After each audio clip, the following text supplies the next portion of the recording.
እንደምን አላችሁ? እኔ አለው እግዚአብሔር ይመስገን ደህና ነኝ። ዛሬም በጠቃሚና በአዲስ ፕሮግራም ተገናኝተናል። በዛሬው የጤና ፕሮግራማችን ላይ የምንመለከተው በየቀኑ ጠዋት ጠዋት የዝንጅብል ውሃን ብትጠጡ በ7 ቀናት ውስጥ በሰውነታችሁ ላይ የሚከሰቱ ለውጦችን በዚህ ቪዲዮ ላይ እነግራችኋለሁኝ። ይህ ቪዲዮ ለበርካታ ሰዎች በጣም ጠቃሚ ስለሆነ እናንተም እንዳያመልጣችሁ ሌሎችም እንዲማሩበት ላይክ እና ሼር እያደረጋችሁ ሌሎችንም አስተምሩ እላለሁኝ። ጥያቄያችሁን በኮመንት ላይ አስፍሩልኝ። በቀጥታ ወደ ጤና ትምህርታችን የማልፍ ይሆናል። በየቀኑ ጠዋት ጠዋት የዝንጅብል ውሃን መጠጣት በሳምንት ውስጥ የሚታዩ ለውጦችን ሊፈጥር የሚችል ቀላል የሆነ ልምድ ነው። ብዙዎቻችን ማድረግ የምንችለው በተለይም በምግብ መፈጨት፣ በደም ዝውውር፣ በብግነት ወይም በኢንፍላሜሽን እናም በሜታቦሊዝም ላይ ባለው ተጽዕኖ በኩል ድንቅ ለውጦችን ይሰጣል። ዝንጅብል ንቁ ውህዶችን በዋነኝነት ጂንጀሮል እናም ሾጋውልን ይዟል። እነዚህ ውህዶች ደግሞ የምግብ መፈጨት ኤንዛይሞችን እናም የሐሞት ፍሰትን ያነቃቃሉ። የሆድ ባዶ መሆንን ይጨምራሉ። ምግብ በፍጥነትም ይጓዛል። የደም ዝውውርን እናም መጠነኛ የሆነ የሰውነት ሙቀት ምርትን ያሻሽላሉ።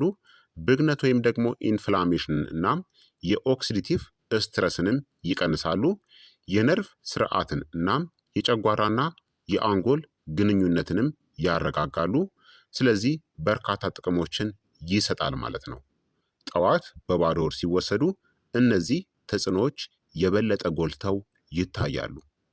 በየቀኑ ታዲያ የዝንጅብል ውሃን ጠዋት ጠዋት ብትጠጡ በ7 ቀናት ውስጥ በተለምዶ ምን እንደሚከሰት ልንገራችሁ። አንደኛ፣ ከቀን 1 እስከ ቀን 2 ላይ የምግብ መፈጨት መነቃቃትን ልታስተውሉ ትችላላችሁ።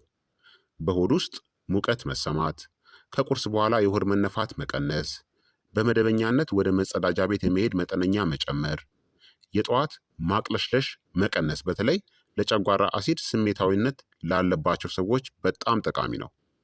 ዝንጅብል ምራቅን፣ የጨጓራ አሲድን እናም የምግብ መፈጨት ኢንዛይሞችን ያነቃቃል። ይህ ከሌሊት ጾም በኋላ አንጀታችሁን ይቀሰቅሳል እናም ምግብ እንዴት እንደሚሰባበርም ያሻሽላል። ጨጓራችሁ ታዲያ ስሜታዊ ከሆነ በቀጭን የዝንጅብል ውሃ ከግማሽ እስከ 1 ሴንቲሜትር ወይም ደግሞ በጣም ጥቂት በምታክል ትኩስ የዝንጅብል ውሃ ጨምሩ። ሁለተኛ፣ ከቀን 3 እስከ ቀን 4 ባለው ቀን ውስጥ የሆድ መነፋት መቀነስና የተሻለ የአንጀት ምቾት ይሰማችኋል።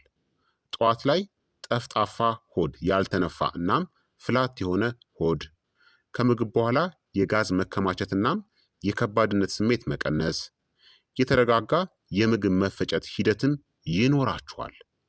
ዝንጅብል የአንጀት መኮማተርን ይቀንሳል እናም የታፈነ ጋዝ በአንጀት ውስጥ እንዲያልፍም ይረዳል። በተጨማሪም የአንጀት ግድግዳን እናም የማይክሮባዮም ሚዛንን ይደግፋል። ብዙ ሰዎች በዚህ ጊዜ የሚሉት የምግብ መፈጨቴ ዝም ብሎ ሰላም ይሰማኛል ይላሉ። ሶስተኛ፣ ቀን 5 ላይ የደም ዝውውር እናም የኃይል ለውጥ ይኖራል። በጠዋት ጉልበት ላይ መጠነኛ መጨመር፣ የእጅናም የእግር ሙቀት መጨመር፣ ከእንቅልፍ ከተነሳችሁ በኋላ የድካም ስሜት መቀነስና የተሻለ የአእምሮ ንቃት ይኖራችኋል። ዝንጅብል የደም ፍሰትን ያሻሽላል እናም የሜታቦሊዝም ፍጥነትን መጠነኛ በሆነ ሁኔታ ይጨምራል።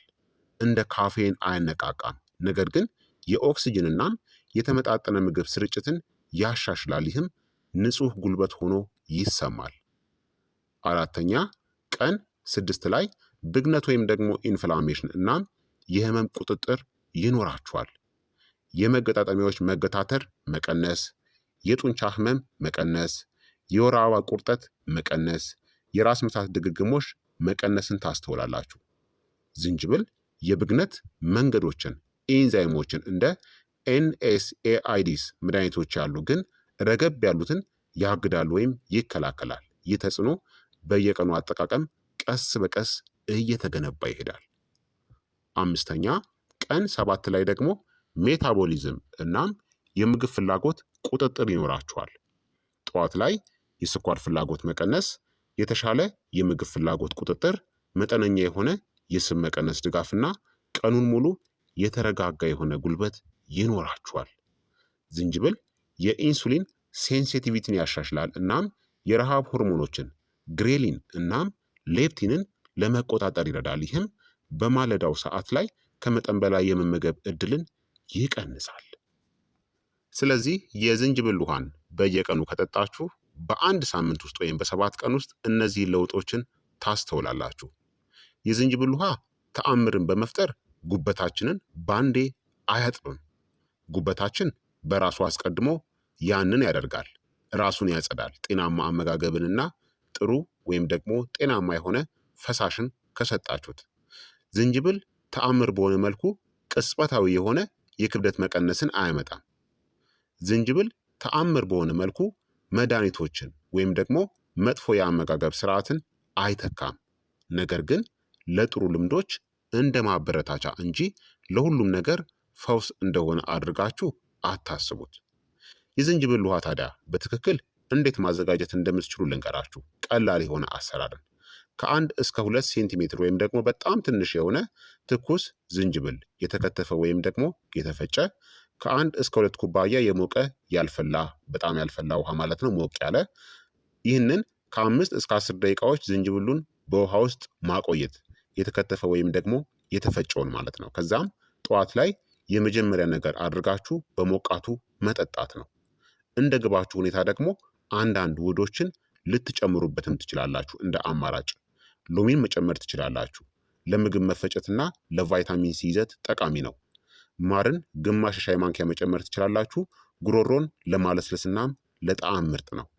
እርድናም ቁንዶ በርበሬን አንድ ላይ መጨመር ትችላላችሁ። ጠንካራ የብግነት መከላከያ ተጽዕኖ ይኖረዋል ማለት ነው። ምን አይነት ሰዎች ደግሞ ጥንቃቄ ማድረግ አለባቸው? አንዳንድ የጤና ችግሮች ካለባችሁ የዝንጅብል ውሃን አስወግዱ ወይም ቀንሱት። ንቁ የሆነ የጨጓራ ቁስለት ካለባችሁ፣ የደም ማቅጠኛ መድኃኒቶችን የምትወስዱ ከሆነ ከፍተኛ መጠን መውሰድ የለባችሁም። የሐሞት ጠጠር ችግር ካለባችሁ ዝንጅብል ሐሞትን ያነቃቃል፣ መመጠን አለባችሁ፣ በልኩ መሆን አለበት።